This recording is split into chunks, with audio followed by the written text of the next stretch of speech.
ನಮಸ್ಕಾರ ಸ್ನೇಹಿತರೆ, ನೀವು ನೋಡ್ತಾ ಇದ್ದೀರಾ ನಾಡು ನುಡಿ ಲೈವ್.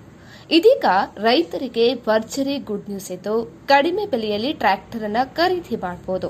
50% ಸಬ್ಸಿಡಿಯಲ್ಲಿ ಟ್ರ್ಯಾಕ್ಟರ್ ಅನ್ನು ಪಡೆಯಲು ಅರ್ಜಿಯನ್ನ ಈಗ ಕರೆದಿದ್ದಾರೆ.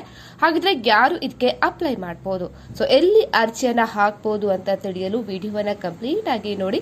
ಹಾಗೆ ನಮ್ಮ ನಾಡು ನುಡಿ ಲೈವ್ ಚಾನೆಲ್ ಅನ್ನ ಸಬ್ಸ್ಕ್ರೈಬ್ ಕೂಡ ಮಾಡಿಕೊಳ್ಳಿ. ಕೃಷಿ ಇಲಾಖೆಯ ಮಹತ್ವದ ಯೋಜನೆಯೊಂದನ್ನು ಇದೀಗ ಸರ್ಕಾರ ಜಾರಿಗೆ ತರ್ತಾ ಇದೆ. ಕೃಷಿ ಯಾಂತ್ರೀಕರಣ ಯೋಜನೆಯಡಿ ಅರ್ಹ ರೈತರಿಗೆ 50% ರಿಯಾಯಿತಿ ಅಂದರೆ ಸಬ್ಸಿಡಿ ದರದಲ್ಲಿ ಟ್ರ್ಯಾಕ್ಟರ್ ವಿತರಿಸಲು ಅರ್ಜಿಯನ್ನು ಆಹ್ವಾನ ಮಾಡಲಾಗಿದೆ.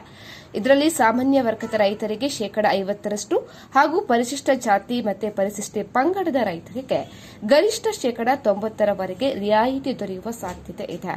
ಸೊ ಅರ್ಜಿಯನ್ನು ಸಲ್ಲಿಸಲಿಕ್ಕೆ ನೀವು ಫ್ರೂಟ್ಸ್ ಐಡಿ ಕಡ್ಡಾಯವಾಗಿ ನೋಂದಣಿಯಾಗಿರಬೇಕು. ಜಮೀನಿನ ದಾಖಲೆ ಪಹಣಿ ಪ್ರತಿ ಇರಬೇಕು. ಅದೇ ರೀತಿ ಆಧಾರ್ ಕಾರ್ಡ್ ಮತ್ತೆ ಬ್ಯಾಂಕ್ ಪಾಸ್ಬುಕ್ ಪ್ರತಿ ಕೂಡ ಇರಬೇಕು.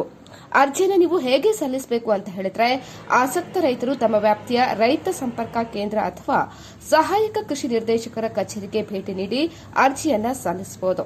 ಹೆಚ್ಚಿನ ಮಾಹಿತಿಯಾಗಿ ಕೃಷಿ ಇಲಾಖೆಯ ಅಧಿಕೃತ ವೆಬ್ಸೈಟ್ ಅಥವಾ ನಿಮ್ಮ ತಾಲೂಕಿನ ಕೃಷಿ ಕಚೇರಿಯನ್ನು ನೀವು ಸಂಪರ್ಕ ಮಾಡಬಹುದು. ಸ್ನೇಹಿತರೆ, ಈ ಮಾಹಿತಿ ಇಷ್ಟ ಆದಲ್ಲಿ ನಮ್ಮ ಚಾನೆಲ್ ಅನ್ನು ಸಬ್ಸ್ಕ್ರೈಬ್ ಮಾಡಿಕೊಳ್ಳಿ.